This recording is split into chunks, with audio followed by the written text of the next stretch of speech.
নোয়াখালী সদর উপজেলার এওসবালিয়াতে কাঠবাদামের প্রলোভন দেখিয়ে ৬ বছর বয়সী এক শিশুকে ধর্ষণের অভিযোগ উঠেছে। গত সোমবার দুপুরে উপজেলার এওসবালিয়া ইউনিয়নের চরশল্লুকিয়া গ্রামের পাকিস্তান বাড়ির মৃত আনোয়ার উল্লাহর ছেলে মোহাম্মদ কামাল উদ্দিনের বিরুদ্ধে ধর্ষণকাণ্ডের এই অভিযোগ ওঠে। ভুক্তভোগী শিশুর মা অভিযোগ করে বলেন, আমাদের পাশের বাড়ির কামাল উদ্দিন আমার ৬ বছর বয়সী ছোট্ট মেয়েকে কাঠবাদাম কুড়িয়ে দেওয়ার প্রলোভন দেখিয়ে তাদের বাড়ির পাশে ডেকে নিয়ে যায়। ডেকে নিয়ে পুকুর পাড়ের একটি গাছের নিচে তার হাত পা ও মুখ চেপে ধরে তার পরনের জামা কাপড় খুলে তাকে নির্যাতন করে। এই বাড়ি যে করছে তোর মা তো করলে তোর মা তোর মারিয়ে লাগবো, আমিও তোর মারিয়ে এলাম, তোর মা তোর হিটবো, আমি তো বাঁচি যাবো, আর কে কিছু করতে হতো না, আমি তো বড় মানুষ, তুই তো ছোট মানুষ, তোর মারিয়ে লাগবো। এই কারণে মানে মেয়ে আর ধরে কিছু কয় না।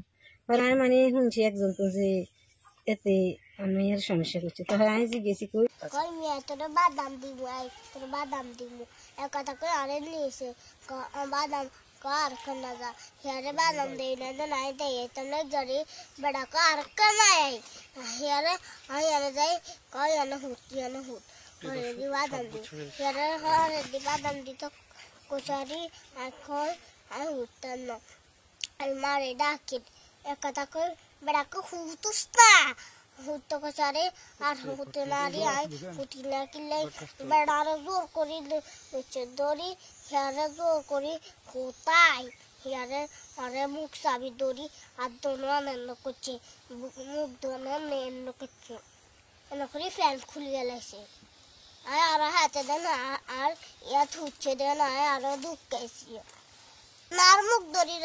এ ধরনের ঘটনার যাতে পুনরাবৃত্তি না হয় সেই জন্য আমরা প্রশাসনের নিকট বিচার দাবি করছি।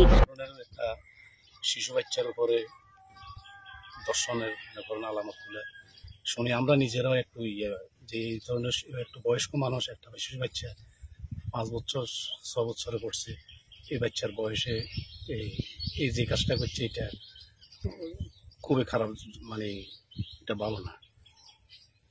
এই লোকটা কিন্তু এই যে কাজটা করছে এটার বিচার হওয়া উচিত, এটাই। সরজমিনে গিয়ে অভিযুক্ত কামাল উদ্দিনকে খুঁজে পাওয়া যায়নি। ঘটনাটি জানাজানির পরপরই ধর্ষক কামাল উদ্দিন পালিয়ে যায়। এ বিষয়ে নোয়াখালীর পুলিশ সুপার আব্দুল্লাহ আল ফারুক জানান, ভুক্তভোগী পরিবারের পক্ষ থেকে অভিযোগ পেলে আমরা প্রয়োজনীয় ব্যবস্থা গ্রহণ করব। Desk report, Noakhali express TV.